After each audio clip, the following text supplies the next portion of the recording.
কালি এতিয়া তেওঁলোক কামত ব্যস্ত হৈ আছে আৰু আমি দেখিছোঁ বহু ডাঙৰ ডাঙৰ ক্ৰেন মেচিন আৰু ৱাটাৰ পাম্পেৰো বিভিন্ন ধৰণৰ তেওঁলোকে বিজ্ঞানসন্মতভাৱে কামবিলাক কৰিছে আৰু আটাইতকৈ গুৰুত্বপূৰ্ণ কথা হ'ল আমাৰ স্থানীয় যিসকল অভিযন্তা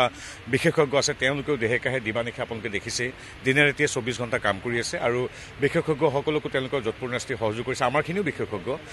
গতিকে আমাৰ দেশৰ তথা বিদেশৰ পৰা অহা বিশেষজ্ঞসকলে কম দিনৰ ভিতৰতে কৰিব বুলি আমি ভাবোঁ আৰু এটা কঠিন কাম অতি উচ্চ চাপত গেছ নিৰ্গমন হৈ আছে গতিকে টেপিং বা কেপিং বুলি যিটো কোৱা হয় গতিকে তাত এতিয়া বন্ধ কৰিবৰ কাৰণে খুব সাৱধানতা অৱলম্বন কৰি এই কামখিনি কৰা হয় মোক তাৰ অভিযন্তা বিশেষজ্ঞসকলে জনাইছে যাৰ কাৰণ যাতে ঘৰখনৰ ফলত স্ফুলিংগ সৃষ্টি নহয় স্ফুলিংগৰ পৰা আকৌ অগ্নিকাণ্ড হ'ব পাৰে গতিকে ইমান সাৱধানতাৰে কামখিনি কৰিছে গতিকে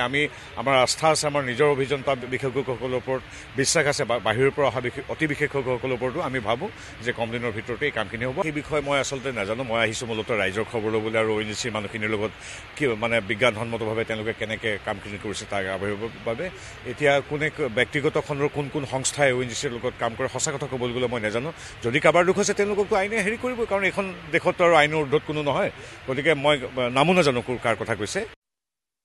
এতিয়া ঘৰটোতো এৰি থাকিবলগীয়া হৈছে বস্তু বাহিনী তাতে আছে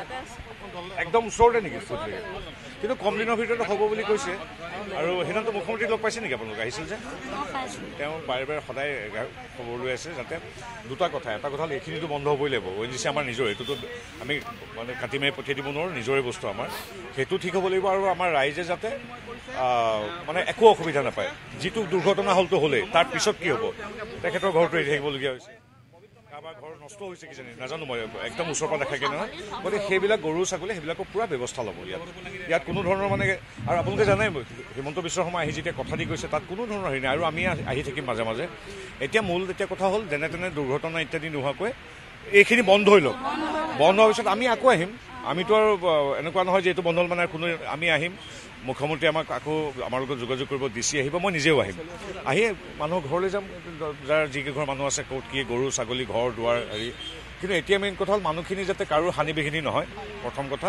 আৰু ONGC মানুহখিনিক আমি বা যিখিনি বিদেশৰ পৰা আহিছে সকলোকে সহযোগ কৰিব লাগে তেওঁলোকে আমাৰ ভালৰ কাৰণে আহিছে আমাৰ গাঁৱৰ মানুহখিনি সেইটো কথা চবেই পাতিছে বাহিৰতো যে এই মানুহখিনিয়ে জিলা হওক বা ONGC হওক সকলো মানুহক ইমান ছাপোৰ্ট কৰিছে যে মুঠতে ৰাইজখনো বাচিব লাগে ONGCও বাচিব লাগে এইটো কথা আৰু আপোনালোকক গোটেই অসমৰ মানুহে চাই আছে কেনেকৈ সহযোগ কৰিছে খুব ভাল পাইছোঁ সকলোৱে আৰু মই আহি থাকিম আৰু মুখ্যমন্ত্ৰী মহোদয়কো জনামগৈ আৰু কিবা হানি বিঘিনি যাৰ হৈছে আপোনালোকে একো চিন্তা নকৰিব ONGC আছে জিলা প্ৰশাসন আছে তাতকৈ হিমন্ত বিশ্ব শৰ্মাও আছে আৰু তেখেতেও মোক পঠিয়াইছে যে খবৰ লৈ তেওঁ নিজে লৈ গ'ল আমি আহি থাকিম দেই কিমান সময় লাগে আচলতে বিশেষজ্ঞও কৰিব নোৱাৰে মই একেটা প্ৰশ্ন সুধিছিলোঁ কিমান সময় লাগিব এইটো কিমান সময় লাগিবতো ভৱিষ্যতবাণী কৰাটো প্ৰয়োজন কিন্তু 24 ঘণ্টাইটো ওলাই আছে গতিকে আমাৰ তেখেতসকলে 24 ঘণ্টাই কাম কৰিবলগীয়া হৈছে